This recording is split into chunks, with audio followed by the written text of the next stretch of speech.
Hello po, Sir Brian. Balik na po yung order po ninyo for the Nintendo Switch OLED brand new, 256 gig. Ayan.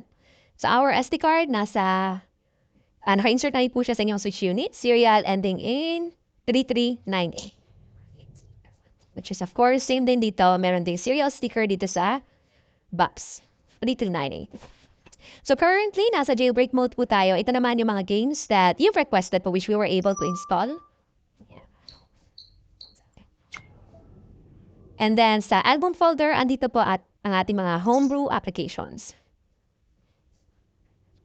So, pakita ko lang din yung testing ng ating Joy-Cons. Siya.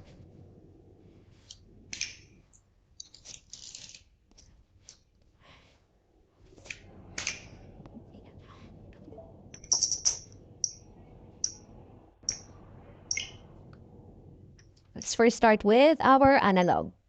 So our right analog, all good, no drifting, and with our left analog, same thing, no drifting or ghosting. And then for our buttons naman,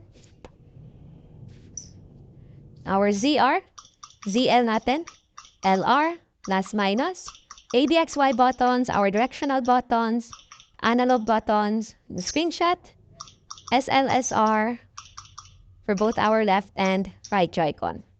And then, touchscreen. And of course, yung ating home button. So, okay na po yung ating Joy-Cons. All buttons are working. Turn off na po natin yung ating switch and then access naman natin yung second boot, which is our legit mode. By the way, naka-dual boot po yung switch natin, meaning it has both our jailbreak mode and yung ating legit mode. Okay ko lang siya. So, turn on lang natin yung switch. Once you see the first logo na lumabas, hold down nyo lang po agad yung ating volume down button naman para mapunta tayo sa ating Hekate menu selection. And then we can choose this time our legit mode SysNAND. So to access po pala yung ating jailbreak mode, which is yung first na pinakita ko po kanina, normal turn on na po siya ng ating switch. No need for us to press anything or hold any buttons po. Automatic na siya. Pag normal turn on, agad-agad lalabas yung jailbreak mode as long as wala po tayong pinindot. Okay. So, makita ko lang din yung serial ng ating switch. So, dito nyo po siya makikita during your legit mode access. So, serial ending in 3398, which is of course the same sa serial sticker sa likod ng ating switch. Of course, complete accessories included that comes with the box. In Joy-Cons, we have our dock, charger, HDMI, nasa ilalim po yung hand grip and side strap. Now, magsasend din po ako ng other photos and yung mga specifics ng ating orders, ating chat.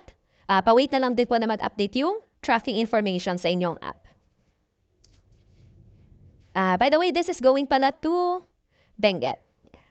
Alright, thank you po and happy gaming!